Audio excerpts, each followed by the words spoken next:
Subscribe करें और bell दबाएं ताकि कोई खबर रह न जाए।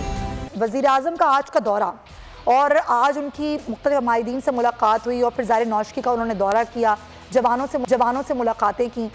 कैसा रहा उनका ये दौरा और क्या उनकी मसरूफियात रही इस पूरे दौरे में?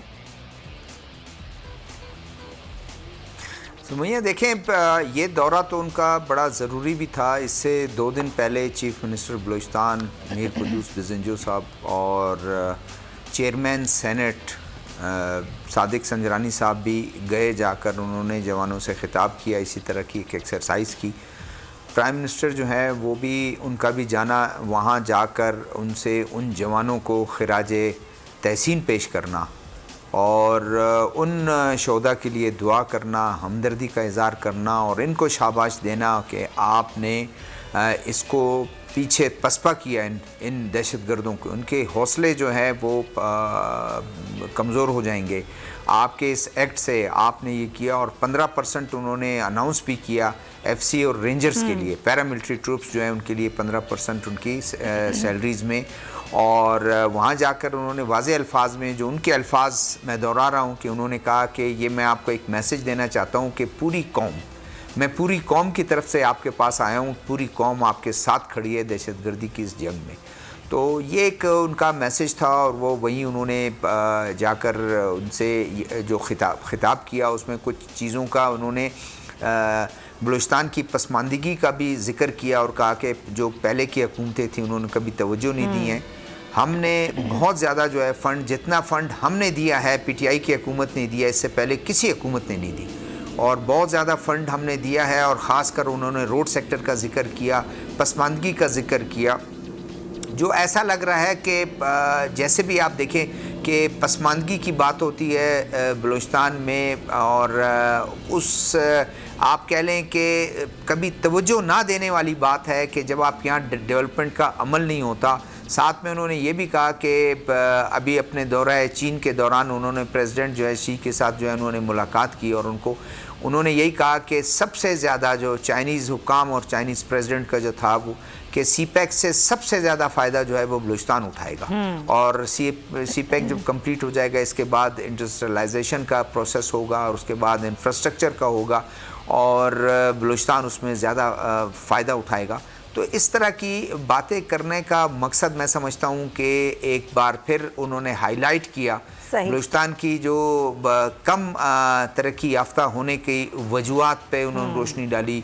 अपने गवर्नमेंट की तरफ से जो एक इक़दामात हैं वो उन्होंने बताया और साथ में यादा किया कि बलूचिस्तान को इससे ज़्यादा हम फंड करेंगे, बलूचिस्तान को इससे ज़्यादा जो है वो देंगे ताकि दूसरों सूबों के बनिस्बत बलूचिस्तान इस तरक्की की इस दौड़ में बहुत पीछे रह गया है। इसको हम लाना चाहते हैं ये फैक्टर्स हैं, इनको नजरअंदाज नहीं किया जा सकता। जुल्फ़िकार साहब, जो वज़ीर आज़म ने कहा, और हम हुकूमतें भी बलूचिस्तान के हवाले से ऐसी ही बातें करती थी।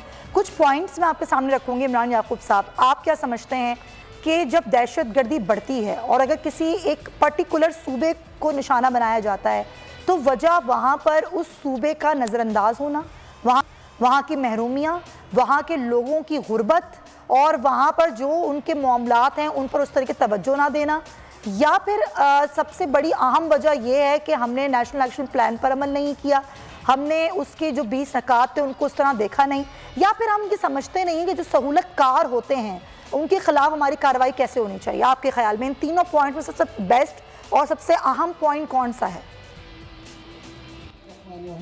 समझिए तीनों पॉइंट ही बड़े अहम हैं, लेकिन मैं थोड़ा सा इसको, अगर आप मुझे मौका दे दो, मैं एलैबोरेट कर दूँ। देखिए बलूचिस्तान ही क्यों, और फिर सहूलतकार जो हैं वो क्यों यहाँ पे पैदा होते हैं, क्यों बनते हैं, क्या महरूमियों की वजह से बनते हैं या कोई और वजह है? देखिए 2-3 चीज़ें समझना पड़ेंगी सबसे पहले इस केस को समझने के लिए। पहली सबसे वजह ये कि बलूचिस्तान ही क्यों, उसकी बुनियादी वजह ये है कि आज तक आपने बलूचिस्तान को वो हकूक नहीं दिए जो कि आप पंजाब को, सिंध को या इवन केपी को देते रहे हैं। आपने वहाँ पे उस तरह से ना इंफ्रास्ट्रक्चर बनाया, ना इंफ्रास्ट्रक्चर बनाने की कोशिश की। आप सिर्फ ये समझते हैं कि आपने सिर्फ उन्हें अगर चंद नौकरियों का कोटा दे दिया तो आपने वहाँ के मसाइल हल कर लिए। ये सिर्फ कोटा दे के आप उनके मसाइल हल नहीं कर सकते। दूसरी बात, जियो पॉलिटिकल सिचुएशन को समझें, आप उस चीज़ को समझें कि बलूचिस्तान आपका एक ऐसा सूबा है जो रकबे के लिहाज से सबसे बड़ा सूबा है, जिसकी सरहद अफगानिस्तान से भी मिलती है और जिसकी सरहद ईरान से भी मिलती है, और समुंदर के साथ भी मिल रहा है। अब आप ये देखें कि अगर इन सारी चीज़ों का जायज़ा लें तो आपको नज़र आएगा कि ऐसी जगह पे पूरी दुनिया में कि जब आपकी एक सूबा ऐसा है कि उसकी सरहदें मुख्तलिफ मुल्कों के साथ भी मिलती हैं, तो वहाँ पे आपके लिए आसानी पैदा हो जाती है नकलो अमल की। और ख़ास तौर पे ऐसे लोग जो वहाँ पे कोई प्रॉक्सी वार करना चाहते हों और वहाँ पे अगर उस सूबे में लोग भी पसमानदा ज़िंदगी गुजार रहे हों, तो उनके लिए ये आसान हो जाता है कि वो उनको एक्सप्लॉइट करके किसी को आज़ादी का चकमा दे के, किसी को रुपए का लालच दे के, किसी को सहूलतों की कमी का रोना रोके वो अपनी तरफ मोटिवेट कर लेते हैं। बिल्कुल ऐसे ही। लेकिन इससे भी बढ़ के मैं समझता हूँ कि जो मामला है वो ये है कि हमारी जो सिक्योरिटी इदारे हैं, इसमें कोई शक नहीं कि हमारे इंटेलिजेंस इदारे दुनिया में वन ऑफ द बेस्ट हैं।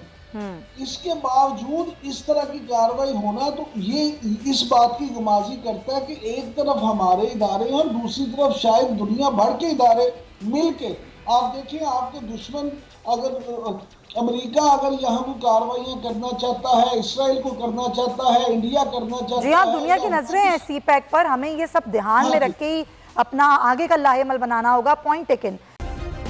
सब्सक्राइब करें और बेल दबाएं ताकि कोई खबर रह न जाए।